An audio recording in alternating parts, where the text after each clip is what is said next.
Where'd the building go? Tower 1 is gone, Tower 2 is gone. Where's the material? The main thing of what happened, the towers didn't burn up, nor did they slam to the ground. They turned into dust in midair. All of lower Manhattan would have been flooded because the towers were built in the Hudson River on bedrock 70 feet below the water table with a dike around it. The dike would have been ruptured, flooding all the subway tunnels. That didn't happen. Here's when it was initially built before the WFC buildings were built across the street. There's the bathtub, there's the original shoreline, and they, of course, wanted more of this real estate in Manhattan. So they built the towers out here with the dike around them. If those towers had slammed down, those would have been busted. As a matter of fact, you know that Building 6 with that hole in the middle? When they went to take down this portion of it, they pulled it down with cables.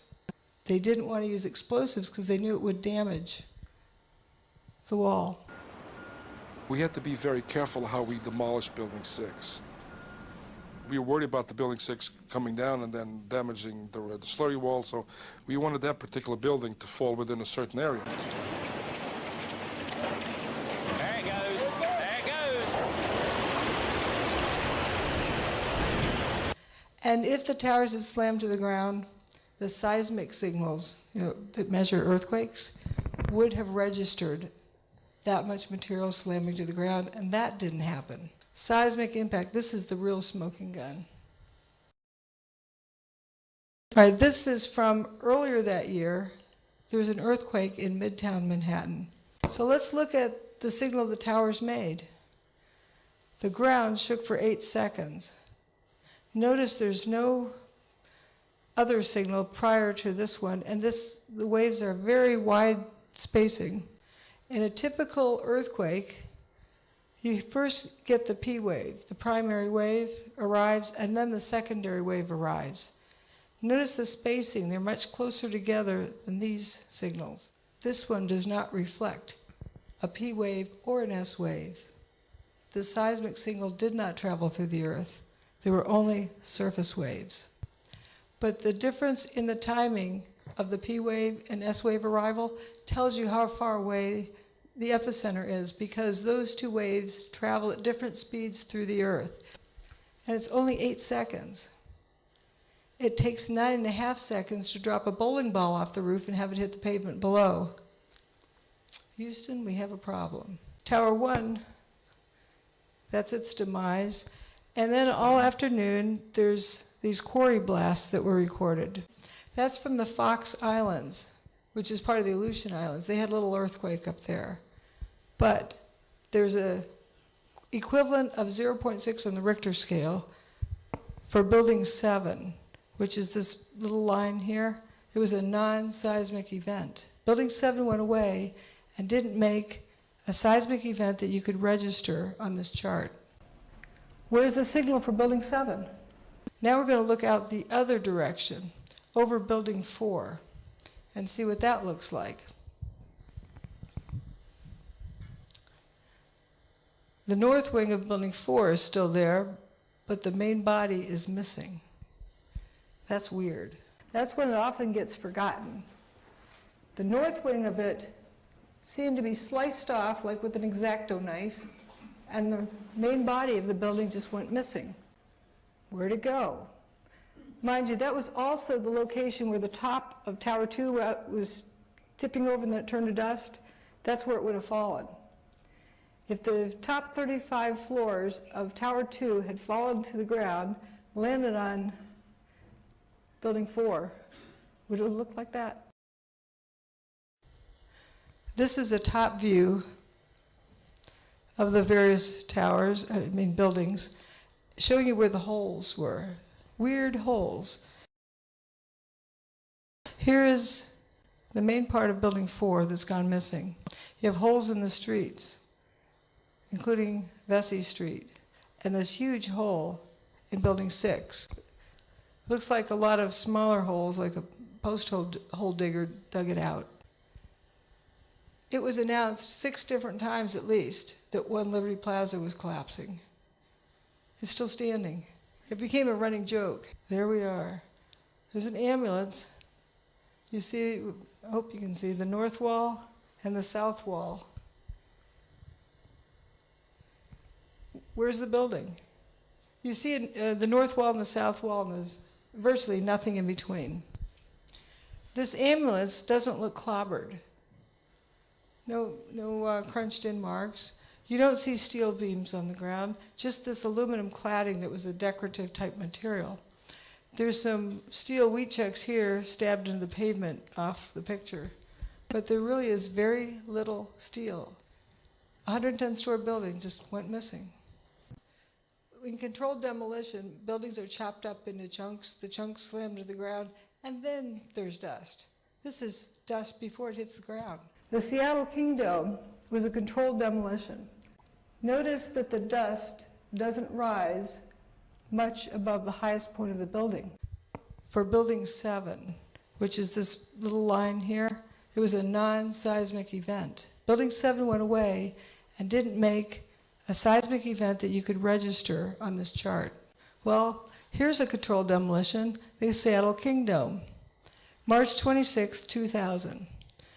The P wave arrives at the seismic station and the S wave arrives at the seismic station. See how closely spaced that signal is. It takes 4 seconds to drop a bowling ball off the roof of the Kingdome, just to give you relative size. Yet the ground shook for at least 9 seconds in the major part, so at least twice as long instead of less. Here are other signals. There are 5 different recording stations for Building 7. None of them could see an S wave or a P wave. They calculated when it should have arrived. The 6.4 is the time it takes to drop a bowling ball off the roof. The surface wave lasted for less time. And actually, one of those stations, they couldn't even find a surface wave arriving. Where's the signal for Building 7? When NIST was having a meeting about trying to figure out what happened to Building 7, they were debating if the towers collapse, they called it collapsing, could have damaged the piping underground, and decided it couldn't. So what's going on here? No S wave, no P wave.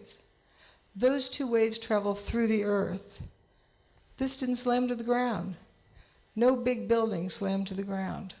Let's look at the possibilities.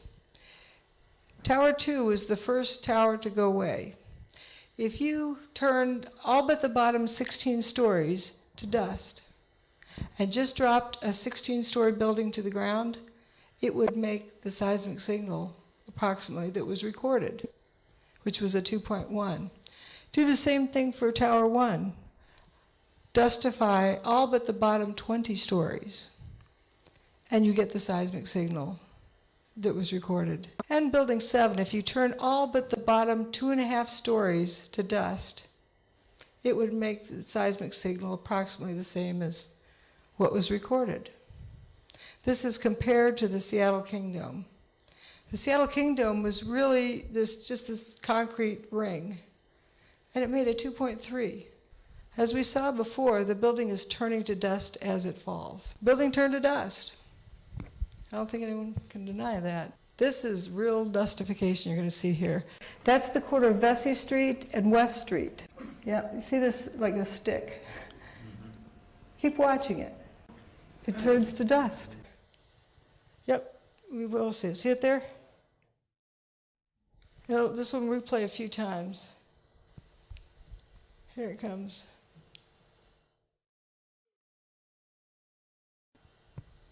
And if we look at the intersection right below that, right by the Verizon building, you'll see there's a piece of aluminum cladding there, but you don't see any steel.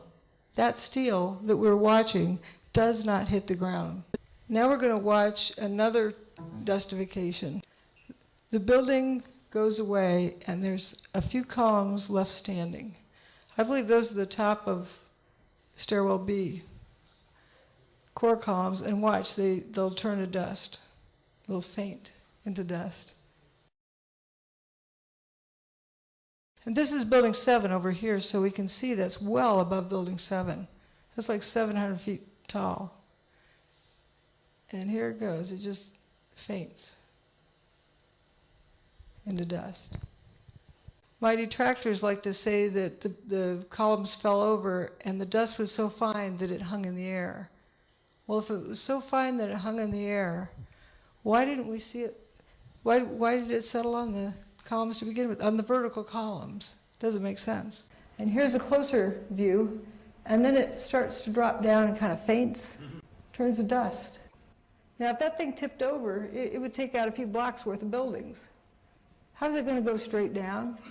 You got a 700-foot hole in the ground to drop it into? Again, if the dust is so fine that it hangs in the air, how did it settle on those columns? And another view.